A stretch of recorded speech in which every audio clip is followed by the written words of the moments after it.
there are more buildings. Now this is a 3D building that you can create quite easily. There are 3D tools that you can build these buildings with, and then you can put them in Google Earth. And a lot of cities are doing that right now. So you see this is in London. Let's hop over to my home country in Amsterdam, the Netherlands. So we'll fly there. You'll see it coming up.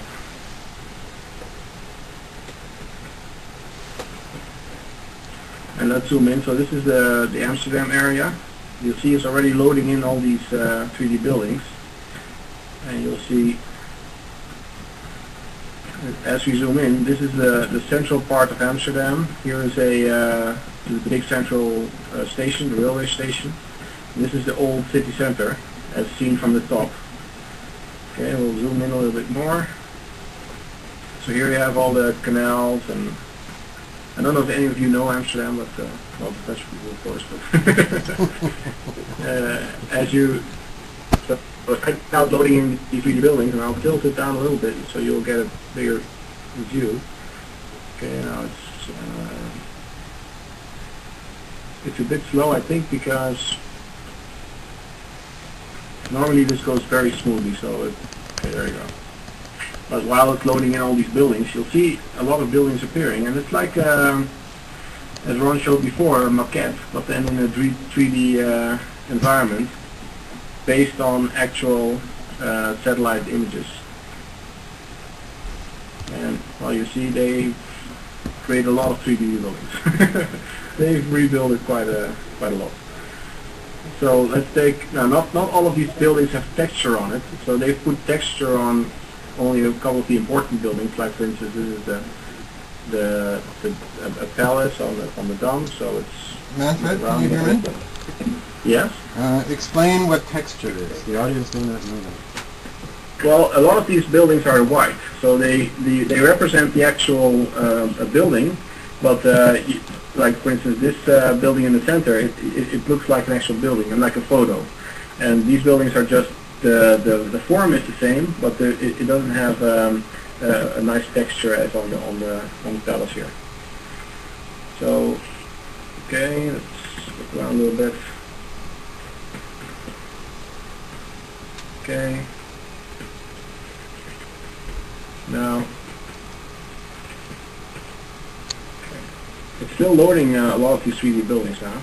You'll see in the background, here's the central station, and here are the beurs, the financial building in Amsterdam, where there's a stock exchange, or there used to be a stock exchange. And you'll see a lot of these buildings have been recreated in Google Earth. And you can fly around and see the actual city as a maquette.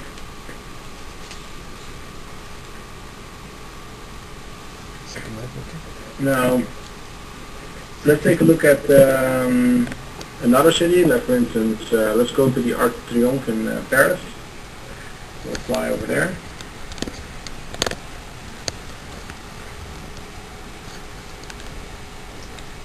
Okay, it's going off right now. Ah, there you go.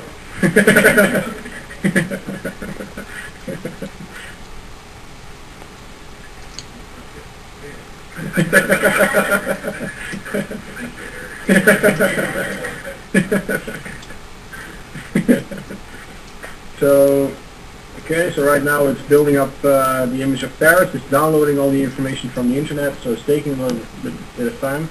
There you go. So this is Paris for those of you. So this is where the Arc de Triomphe is. They've created a 3D model of the Arc de Triomphe. There you go. And you'll see all the streets coming to this big roundabout. There you go. And there is the model of the Arc de Triomphe. You can walk around. And so these are satellite images of the street, and then this is a 3D building that's being placed on top of the satellite images. And then So this gives an impression of how, yeah, you can create a virtual world in Google Earth.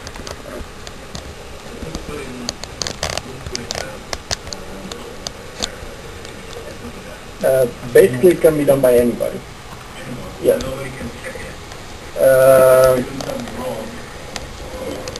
Yeah, true. Manfred, would you repeat that comment? I think that was a very useful comment, if I heard it correctly. Okay, so the comment was, who is putting all these 3D buildings in Google Earth? And the remark is, well, if everybody can do that, who's checking it? So who's checking that this is an actual representation of the architecture realm? Yeah.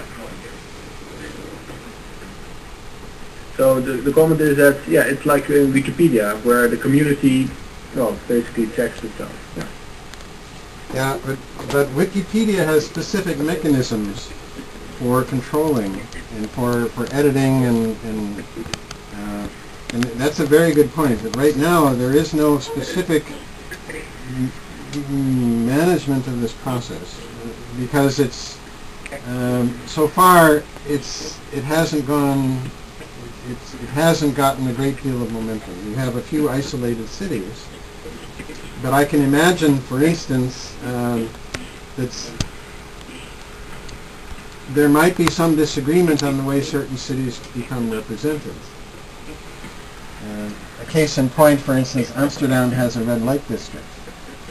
How much do you want to represent in that? Yeah.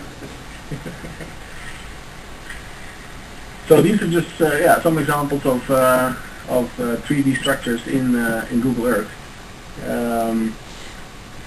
If you want to give it a try, if you start up Google Earth, you won't see any 3D buildings. You have to switch on the 3D buildings checkbox here, and then it starts downloading 3D buildings as well. And then, I mean, you could switch on a lot of other stuff, like for instance featured content, and then it will start incorporate photos and videos from different locations, and you can add rows and so on. But well, you play with that probably. So, Ron, this is kind of the overview of Google Earth. Okay, Manfred, can you tell me how we're doing on the Second Life connection? We're on. The Second Life connection is working, so we can continue with that later on. All right, because remember there's a concern that they might go down for maintenance. So I'm going to move fairly quickly through some intro slides into Second Life, but I want you to fire up the Second Life right now if you can. Yeah. And I want my colleagues are going to join you. And why don't you go ahead and move over to the Dutch village and bring my colleagues there. Meanwhile, Steve, if you can point me, let's go to slide number 18.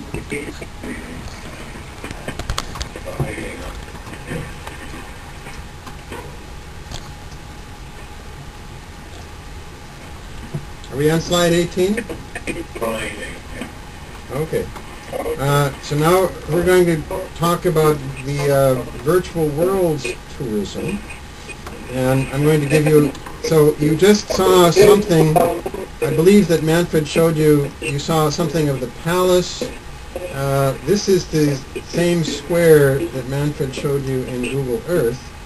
And these kind of cartoon figures that you see there, well, these are the avatars. These are the fellow in the zebra suit is supposed to be me. The tall fellow with the pointy nose is my colleague, Chen Guapai. He looks a little bit different as well. And there's one other colleague that wasn't able to join us today. This is Catherine Franceschi. She's in Puerto Rico. Slide number 18. Sorry, slide number 20. We have slide number 20.